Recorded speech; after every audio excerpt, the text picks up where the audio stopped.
Okay, good morning dear students. അപ്പോൾ നമ്മൾ discuss ചെയ്യുന്നത് കൊമേഴ്ഷ്യൽ ബാങ്കിങ്ങിനെ പറ്റി. നമ്മൾ പറഞ്ഞു അല്ലേ, ബാങ്കിങ്ങും കസ്റ്റമേഴ്സ് നമ്മൾ ഡീലിങ്സും ചെക്ക് ഡ്രാഫ്റ്റ് കാര്യങ്ങളൊക്കെ നമ്മൾ ഡിസ്കസ് ചെയ്തു. നെക്സ്റ്റ് നമ്മളിപ്പോൾ എത്തി നിൽക്കുന്നത് എവിടെയാണ്? ക്ലാസിഫിക്കേഷൻ ഓഫ് ഷിപ്പിംഗ് ആണ്.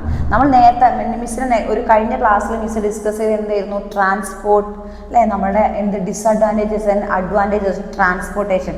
ട്രാൻസ്പോർട്ട് അത് റെയിൽവേ ആവാം, ഷിപ്പാവാം, എയർ ആവാം, റോഡാവാം അല്ലേ. റോഡിൽ നമ്മൾ ആ റിസ്കി ജോബാണ്. ലോഡ് ആൻഡ് ഓവർലോഡിങ്ങിലെ ഡിസ്അഡ്വാൻറ്റേജസും അഡ്വാൻറ്റേജസും ഒക്കെ നമ്മൾ ഡിസ്കസ് ചെയ്തു.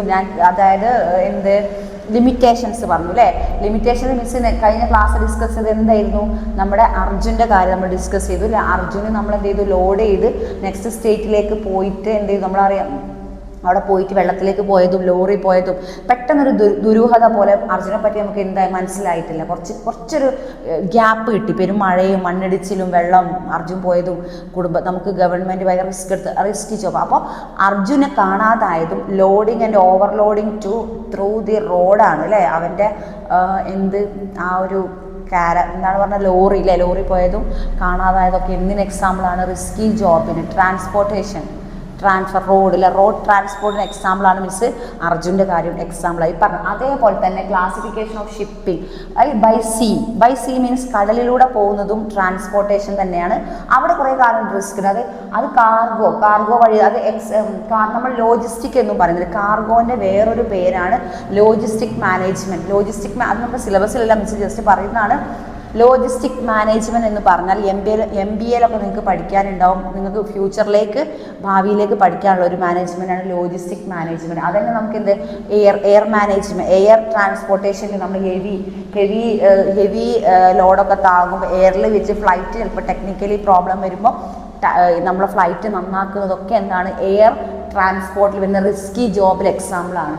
നെക്സ്റ്റ് പിന്നെ എയർ കാർഗോ അല്ലേ. സീ കാർഗോനെ പോലെ തന്നെ എയർ കാർഗോ ഉണ്ട്. എയർ കാർഗോ ഫ്ലൈറ്റിലാണ് വരിക എന്നുള്ളൂ വ്യത്യാസം. ഫ്ലൈറ്റിൽ തന്നെ അങ്ങനെ വരുമ്പോൾ എന്താണ്? ഭയങ്കര റിസ്ക്കാണ്. ടെക്നിക്കലി ഹെവി കൂടുമ്പോഴൊക്കെ എന്തെങ്കിലും പ്രോബ്ലം വരുമ്പോൾ അത് നന്നാക്കുന്നതും വായുവിൽ വെച്ചിട്ടാണ് നമ്മളെല്ലാം ചെയ്യുന്നത്. അപ്പോൾ അത് ഭയങ്കര റിസ്ക്കാണ്. അപ്പോൾ മിസ് ജസ്റ്റ് അത് പറഞ്ഞെന്നുള്ളൂ. നമ്മളിവിടെ ഡിസ്കസ് ചെയ്യുന്നത് based on area operation classification of shipping based on areas operation. അത് ഓവർസീ, അത് cargo, general cargo, dry cargo, liquid cargo and coastal area, ഒരു ഓഫ് ഷോർ. അത് നമുക്കറിയാം. സീ എന്ന് പറയുമ്പോൾ ഷോർ SHOR, ഷോർ തീരം എന്നാണ് അർത്ഥം അല്ലേ. സീ ഷോർ, കടൽ തീരം. അപ്പോൾ ഈ കടൽ തീരത്തേക്ക് കാർഗോ കൊണ്ടുപോകുന്നതും കപ്പലടുപ്പിക്കുന്നതും അവിടെ ലോഡ് ചെയ്ത സാധനങ്ങൾ ഇറക്കുന്നതും കയറ്റുന്നതും ഒക്കെ എന്താണ്? ഈ ഒരു shipping classification of shipping based കാർഗോയിൽ പറയുന്നുണ്ട്. നെക്സ്റ്റ് ഫസ്റ്റ് ഷിപ്പിംഗ് നമുക്ക് എത്രയായി തിരിക്കാം?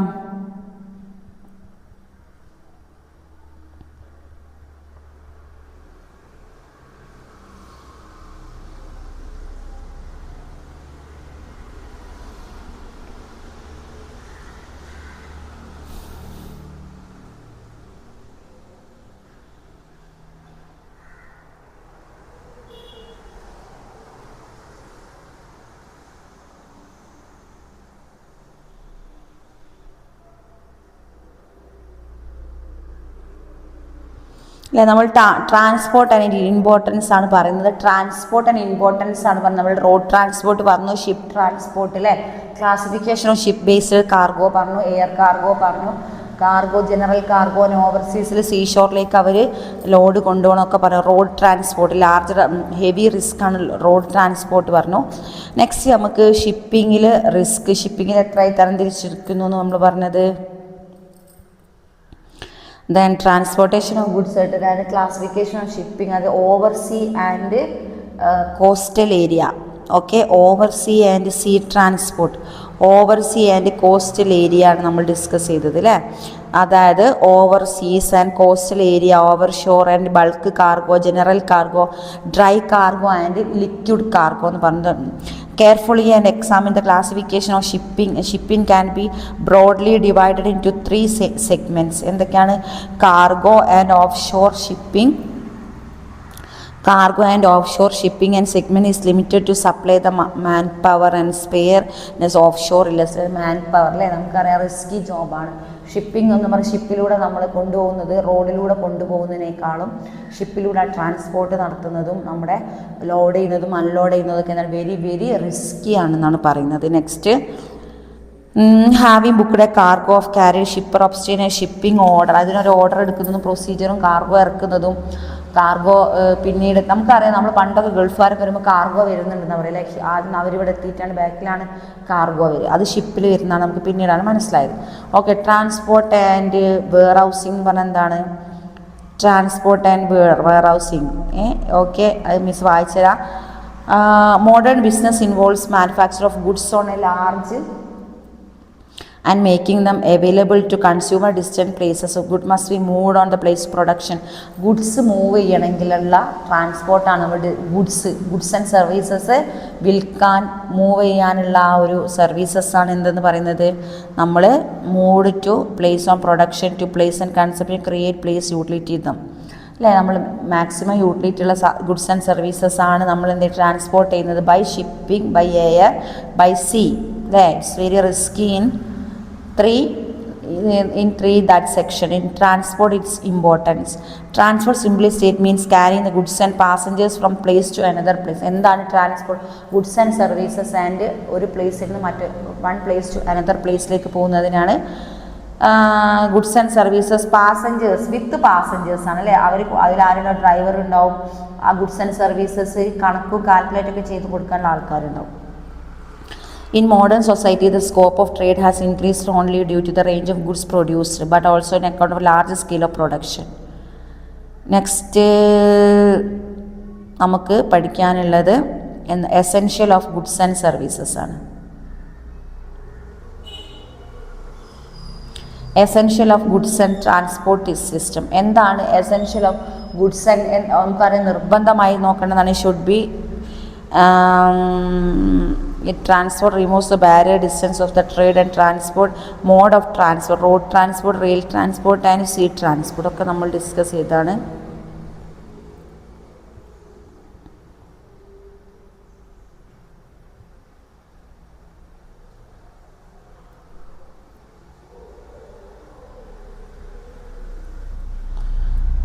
നെക്സ്റ്റ് നമുക്ക് ഡിസ്കസ് ചെയ്യുന്നത് ഗവൺമെൻറ് ഇൻ ബിസിനസ്. എന്താണ് government in business? Okay, government in business.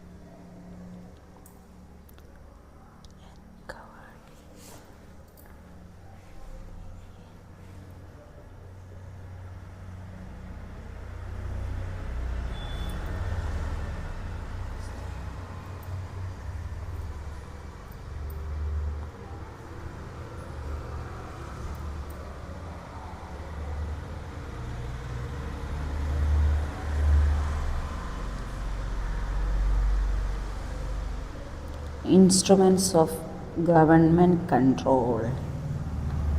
Instrument of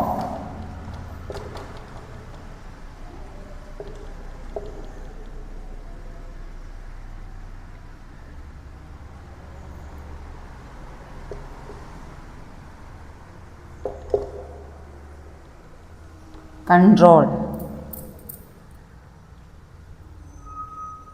Indirect controls.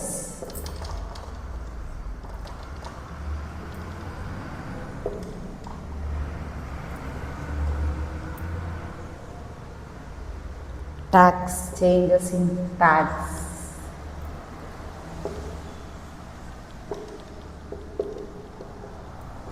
Changes in tax, changes in interest rate, changes in interest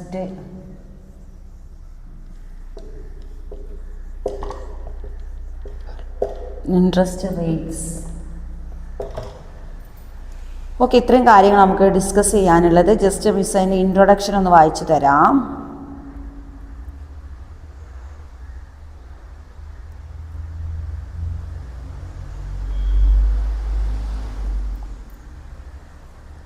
എന്താണ് government in ബിസിനസ്സിൽ നമുക്ക് പഠിക്കാനുള്ളത് നോക്കാം.